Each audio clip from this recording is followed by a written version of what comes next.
Murli Notes, January 27th, 2023.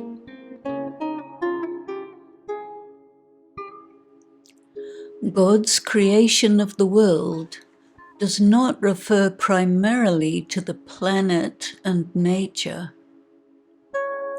Material science considers life to have evolved from water.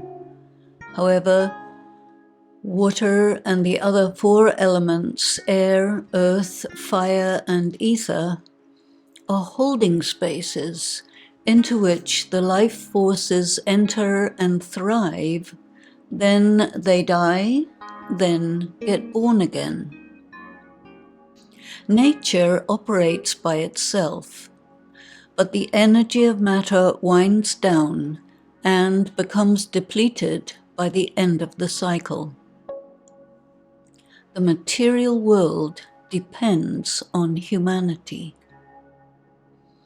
The question is, to what extent does God re-energize the elements of matter, and to what extent God's energy is provided to the elements of matter through his instrument Raj Yogis? When you think about the state of the world, violence, extreme weather events, war, etc., it depletes your energy. When you think about God and the way in which he accomplishes his work, what exactly is his work, then you are participating in that work, and it causes you to get energized. It is most important to think well about yourself, but this must be carefully distinguished from arrogance, self-aggrandizement, self-righteousness, and justifying your various addictions and vices. These two ways of thinking about the self are mutually exclusive. The one energizes you, and the other depletes you, as well as causes you to become corrupt. Shiv Baba guides us in thinking well about the self through making us aware of our identity as his direct progeny, and our titles, which refer to the way in which we participate in his task. It is important to focus the mind on these matters. On this day, there is a massive eruption in India following an investigation about the role of the present Prime Minister of India in bringing forward the predestined and predicted civil war among the polarized majority and minority religious groups. The important question to ask oneself is, to what extent am I, the soul, using my knowledge of the predestined drama to remain neutral while it plays out? Do you want to make it your role to take sides, or do you want to practice being a detached observer as this extreme circumstance begins to play out? Baba has said that the destruction takes place through three primary methods: natural calamities, civil war in the area of Greater India, and international nuclear war in the Western world. Baba has mentioned this regularly since the past almost 90 years. At first, only very few could recognize that this is a distinct possibility and began to follow Baba's teachings regarding Gyan and Yoga. Now, we are in the midst of all three being underway. Ask yourself, what is your position in this regard?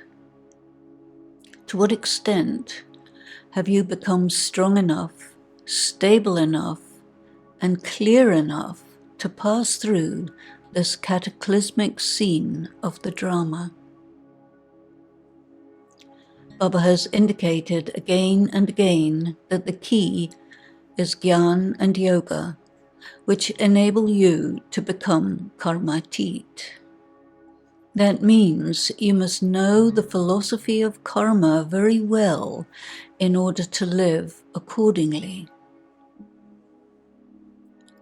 The settlement of karmic accounts functions to prevent you from establishing yourself in accurate yoga. Your practice is to be stronger than the energy of settlement of karmic accounts, so that your yoga remains in place even during the extreme distress of settlement of karmic accounts.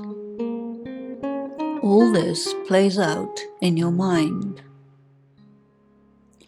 Baba has reminded us about the mantra Man Mana Bhav.